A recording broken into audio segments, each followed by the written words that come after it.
जय जय रघुवीर समर्थ। अहो जानरा राम विश्वास नाही, तया पामरा बाधिजे सर्व काही। महाराज तो स्वामी कैवल्यदाता, वृथा वाहणे देह संसार चिंता। जय जय रघुवीर समर्थ। श्रोता वक्ता श्रीराम समर्थ। जय जय रघुवीर समर्थ।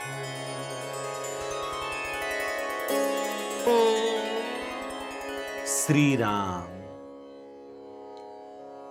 आपल्या सर्वांच्या हृदयस्थ वसणाऱ्या आत्मारामास साष्टांग प्रणिपात करून मनोबोध एक अंतरयात्रा हा श्री समर्थ रामदास स्वामी विरचित मनाच्या श्लोकांचा जो आपण मागोवा घेत आहोत, सज्जन हो, आज आपण त्यातील श्लोक क्रमांक 78 याचं चिंतन पाहणार आहोत। समर्थांनी प्रदीर्घ पद्धतीने प्रभाते मनी राम चिंतित जावा ही प्रभू रामचंद्रांच्या नामाची, त्यांच्या रूपाची, गुणांची ही एक अतिशय सुंदर मालिका आपल्याला समजावून सांगितली। आणि त्याची फलश्रुती काय होते ते आपल्याला गेल्या श्लोकामध्ये सांगताना समर्थ म्हणतात की करी काम निक्काम या राघवाचे, करी रूप स्वरूप सर्वा जीवांचे, करी छेद निर्द्वंद्व हे गुण गाता, हरी कीर्तने वृत्ती विश्वास होता। थेंब थेंब थेंब थेंब हे राम नाम, हे राम चिंतन आपल्या चित्तामध्ये जसं जसं शुद्धतेकडे आपल्याला घेऊन जाऊ लागतं, तसा तसा हा स्थित्यंतर आपल्या जीवनामध्ये घडू लागतो। आम्हाला ही सर्व सृष्टी आपणा सकट रामरूप वाटू लागते। हा द्वंद्व भाव आमचा मिटून जातो। पण यासाठी एक अतिशय महत्वाची कंडिशन समर्थांनी आपल्याला या श्लोकामध्ये सांगितली आहे बरं। जाणकारांच्या लक्षात आलीच असेल। समर्थ काय म्हणतात? हरी कीर्तने वृत्ती विश्वास होता।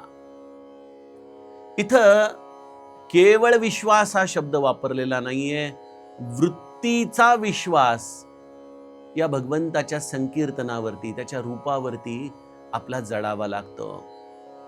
आणि या विश्वासाच्याच बिंदूला धरून समर्थ आज आजच्या श्लोकामध्ये आम्हाला या विश्वासाची महती गाताना म्हणतात, अहो ज्या नरा राम विश्वास नाही। सरळ अर्थ आपण बघूयात की ज्या नराला, अर्थात ज्या मनुष्याला या रामचरणी विश्वास नाही, त्याची काय अवस्था आहे? तया पामरा बाधिजे सर्व काही। त्या पामराला, त्या दीनवाणी जीवाला या जीवनातली सर्व प्रकारची दुःख सहन करावी लागतात। तया पामरा बाधिजे सर्व काही। अरे मनुष्य का नाही रामचरणी तू विश्वास ठेव? तो कोण आहे? महाराज तो स्वामी कैवल्यदाता, तो या संपूर्ण ब्रह्मांडाचा स्वामी आहे। तो प्रत्यक्ष कैवल्याचं दान करणारा आहे। अरे जीवा, अशा या रामाचा आश्रय घे आणि उगीचच वृथा वाहणे देह संसार चिंता। उगीचच या आपल्या संसाराची, या अत्यंत छोट्याशा संसाराची चिंता तू आपल्या शिरावरती वाहतोयस। खरं तर तू कोणाचा आहेस? त्या रामाचा आहेस ना, जो ब्रह्मांडाचा नायक आहे त्याचा आहेस ना तू। मग तो ब्रह्मांडाचा नायक जर आपण त्याच्यावरती विश्वास ठेवला तर आपला संसार नाही का रे चालू शकणार? सज्जनो, समर्थांनी हे एक अत्यंत गूढ असं चिंतन आपल्या समोर, आपल्यासारख्या सामान्य जीवांच्या समोर ठेवलाय. बघा, असं आहे की आपण सगळी मंडळी रामाच्या चरणी आमचा विश्वास आहे असं म्हणतो खरं, पण रामावरती एखादी गोष्ट सोपवली की आमची अवस्था काय होते? मी गमतीने उदाहरण देत असतो. ज्यांना ड्रायव्हिंगची फार आवड असते ना, अशा लोकांना जर कधी काळी कारमध्ये ड्रायव्हरच्या शेजारच्या सीटवर बसावं लागलं, तर काय होतं, तो ड्रायव्हर गाडी व्यवस्थित चालवत असतो, पण हा इथं बसलेला मनुष्य उगीच आपला पाय खाली ब्रेककडे ने, उगीच त्याला इन्स्ट्रक्शन दे, डावीकडे जा, उजवीकडे जा, हे कर ते कर, अशा गोष्टी त्या ड्रायव्हरला सांगत राहतो. बऱ्याचदा समोरची गर्दी बघून तो आपल्या सीटवरून उठून उभा राहण्याचा प्रयत्न करतो. खरं तर ही मनुष्याची सवय आहे की तो गोष्टी डेलिगेट करू शकत नाही, समर्पित करू शकत नाही. आणि श्री ब्रह्मचैतन्य महाराज गोंदवलेकर हेच म्हणतात ना आपल्याला की तुम्ही तुमचा संसार माझ्याकडे सोपवून तर बघा, मी तो तुम्हाला तुमच्या कल्पनेच्या पलीकडे चांगला करून देतो. आम्ही म्हणतो महाराजांना, हो महाराज, आम्ही आमचा संसार तुमच्याकडे सोपवला बरं, पण संसार सोपवला म्हटल्यानंतर आमची त्या ड्रायव्हरच्या शेजारी बसलेल्या माणसासारखी सारखी उठक बैठक चालू असते. महाराज हे नका करू, महाराज असं करा, महाराज आता जोरात चला, महाराज आता हळू चला, महाराज हे करा, महाराज ते करा. महाराज म्हणतात, अरे एकदा माझ्यावरती सोपवलंय ना बाबा, आता मी व्यवस्थित करीन ना.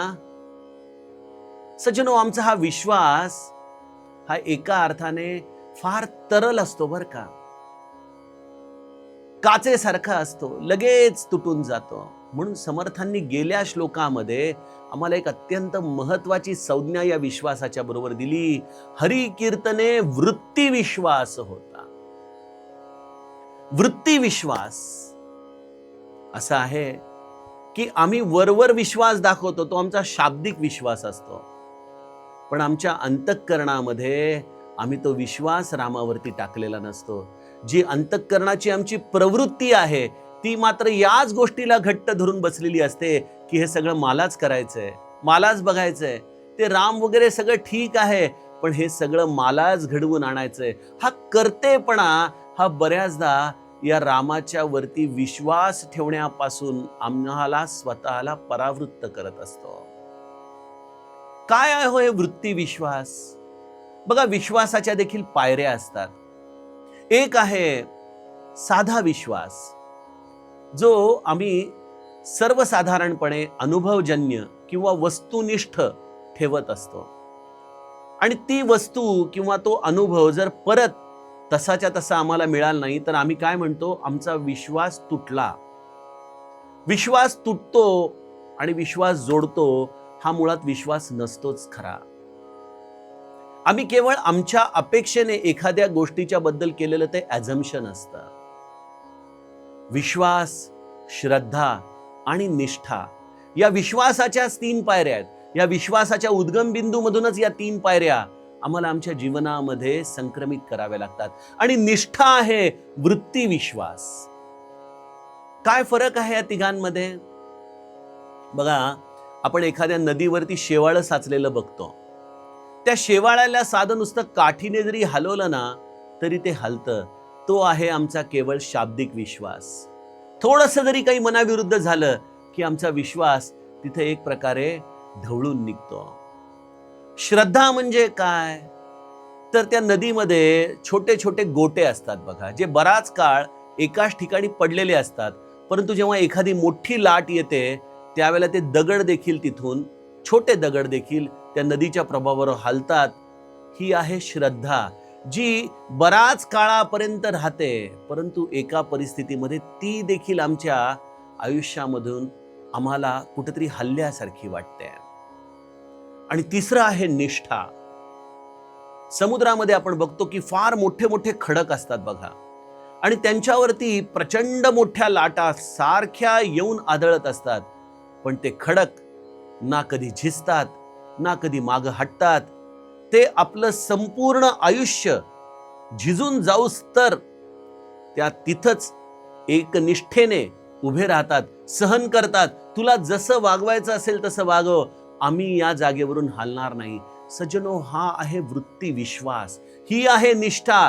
केवळ माझ्या मनाप्रमाणे सगळं घडतंय म्हणून माझा विश्वास आहे, आणि माझ्या मनाविरुद्ध घडलं तर माझा विश्वास तुटतो.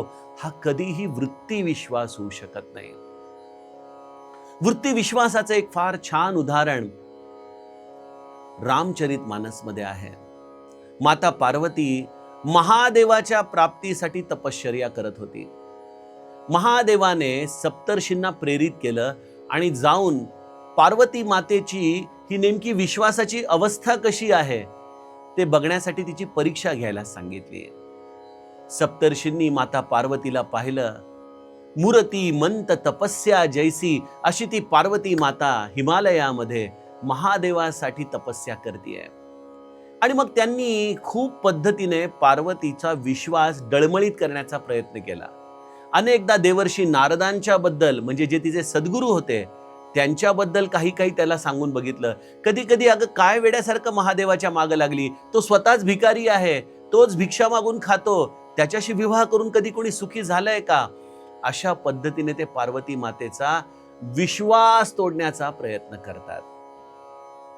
हे सगळं बोलणं झाल्यानंतर माता पार्वती या सप्तर्षींना एक गोष्ट म्हणते, जन्म कोटि लगी रगर हमारी, बरऊ संभु नत रहु कुंवारी, तजउन नारद कर उपदेसु, आपु कहहि सत बार महेसु. काय सुंदर चौपाई माझ्या गोस्वामीजींनी रचलेली आहे. जन्म कोटि लग रगर हमारी. अहो, कोट्यावधी जन्माचा हा माझा एक निष्ठापूर्वक प्रवास तर बघा. काय धारिष्ट आहे या स्त्रीमध्ये. का पार्वती माता जगतवंद्य आहे. जन्म कोटि लगी रगर हमारी. आणि काय आहे माझी निष्ठा.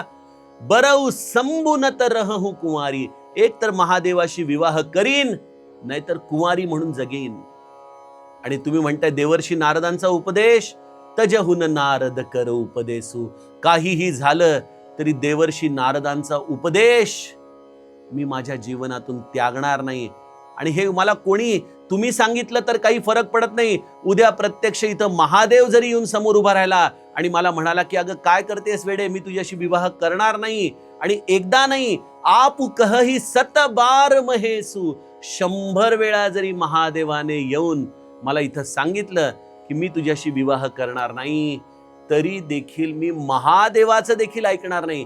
कारण मी माझ्या सद्गुरूच्या बोधावरती आता एवढी दृढ विश्वास, दृढ निष्ठा ठेवून जगत आहे. सज्जनो, याला म्हणतात वृत्ती विश्वास. मला असं म्हणायचंय की माता पार्वती सारखी ही दृढ निष्ठा जर आम्हाला आमच्या जीवनात ठेवता आली ना, तर खऱ्या अर्थाने जन्माचं कल्याण झालंच. आणखीन काही वेगळं करण्याची गरज नाहीच. कारण माझ्या रामाचा असा स्वभाव आहे ना, तुम्ही त्याच्यावर जर विश्वास टाकला तर एकमेव तत्व या जगामध्ये असं जे कधीच तुमचा विश्वासघात करणार नाही. कारण माझा राम कसा आहे, श्री वाहिली सर्व जेणे विमानी. जो आपल्या मस्तकामध्ये बसवून, जो आपल्या विमानामध्ये बसवून सर्वांना आपल्या निजधामापर्यंत घेऊन जातो, तो राम कोणालाही सोडत नाही. अशा या रामावरती विश्वास आम्ही टाकण्यामध्ये जो असमर्थ आहोत ना, आज आमच्या सगळ्या दुःखांचं कारण तिथं लपलेलं आहे बघा. आज तुम्हाला जे भय वाटतंय, जे चिंता वाटते, जी काळजी वाटते, जो पश्चाताप वाटतोय, या सगळ्याचं एकच कारण आहे की तुम्ही रामापासून दुरावलेले आहात. अरे तुम्ही कोणाचे आहात? तुम्ही त्या रामाचे आहात जो राम या अनंत कोटी ब्रह्मांडाचा स्वामी आहे, ज्याच्या केवळ एका भ्रुकुटी विलासावरती ही शारदा अनंत ब्रह्मांड रचते आणि त्यांचा विध्वंस करते. असा हा माझा राम. आपण त्याचे एक सामान्य दास आहोत, आणि त्याने तर आपल्याला आपलं म्हटलंच आहे. गरज आहे आपण त्याच्यावरती विश्वास टाकण्याची. आणि आमचा तो विश्वास सज्जनो कमी पडतो बघा. आम्ही रामावरती सोपवू शकत नाही. अरे रामा, या संपूर्ण ब्रह्मांडाचा तू स्वामी, हा संसार सगळा तूच चालवतोय ना. या संसारामध्ये एक वाळूचा कण असलेला माझं अस्तित्व, इतकं नगण्य अस्तित्व माझं, की या 4 भिंतींचा 2-4 लोकांचा संसार मी मांडून बसलोय, आणि दिवस रात्र त्याची चिंता मी माझ्या मस्तकी धारण केली आहे. अरे तू माझ्या पाठीशी असताना मला खरं तर कशाची चिंता करण्याची गरज आहे. तो किती सुंदर अभंग आहे ना. तू माझा यजमान रामा, तू माझा यजमान, तू माझा यजमान रामा, तू माझा यजमान. खरोखर तो यजमान राम माझा आहे. कशासाठी आपण काळजी करायची? अरे, आईच्या गर्भामध्ये होतो तेव्हा आईच्या स्तनामध्ये दूध निर्माण केलं ते तूच केलंस ना. त्याच्यावरती तर आम्ही जगलो ना. आता मोठं झालोय, पोटाची खळगी भरायची आहे, तर या जमिनीमध्ये धान्य पिकवणारा देखील तूच आहेस ना. त्या धान्यामध्ये सकसता आणणारा देखील तूच आहेस ना. तूच ते अन्न माझ्या पोटामध्ये घालून त्याच्या पद्धतीने माझं हे जीवन चालवणारा तूच आहेस ना. मग तू माझ्या पाठी असताना मी कसली चिंता करू, कसली चिंता करू. सज्जनो, आम्ही अभंग म्हणतो खरं, पण आम्ही चिंता करणं काही केल्यास सोडत नाही. आणि या चिंतेमध्येच आमच्या जीवनामध्ये सर्व दुःख हे आम्हाला त्रास देत राहतात. एकदा आपल्या मनाला सांगून टाका, मी रामाचा आहे, मला आता काळजी नाही, मला आता चिंता नाही, मला आता पश्चाताप नाही, मी जसा आहे तसा माझ्या रामाने मला स्वीकारलंय ना. मग मी कशाची काळजी करू, कोणाची काळजी करू, कशाबद्दल काळजी करू. मी तुझं नाम घेतोय ना, आणि माझ्या प्रत्येक नामाला तू हुंकार देतोयस ना. आपल्या दोघांचं एवढं छान नातं आहे ना. मग तू मला सांभाळतोयस ना. मग मी कशाबद्दल चिंता करू रामा. अरे, तू मला या ऐहिक संसारात तर सांभाळणार आहेसच, पण माझ्या या अंतिम श्वासामध्ये देखील तू कैवल्यदाता राम, तू मला तुझ्या निजधामामध्ये घेऊन जाणार आहेस. कशासाठी मी काळजी करू, कशाची मी चिंता करू. पण सज्जनो, ही जर चिंता आमच्या जीवनात नसेल, हा विश्वास जर आमच्या आयुष्यामध्ये नसेल, तर पदोपदी दुःख हे आम्हाला ठाई ठाई त्रास देणारच.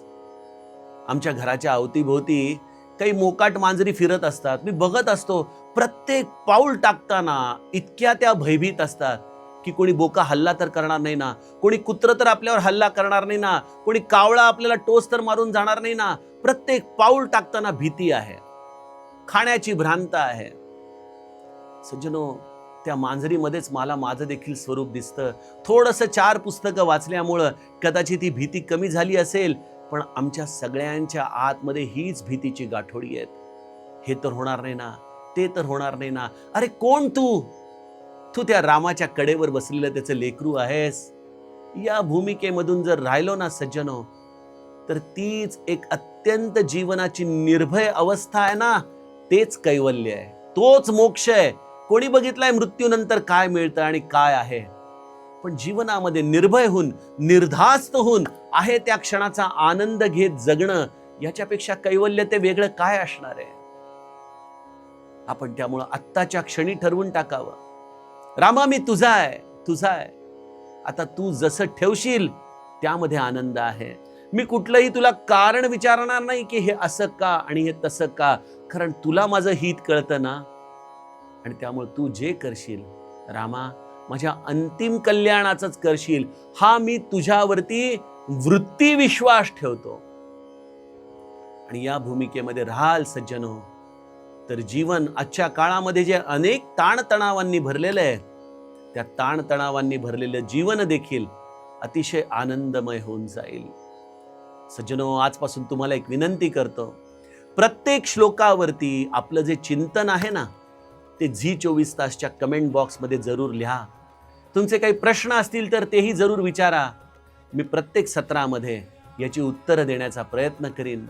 आता आपण उद्याच्या सत्रामध्ये पुढल्या श्लोकाचं चिंतन बघूयात. जानकी जीवन स्मरण. जय जय राम.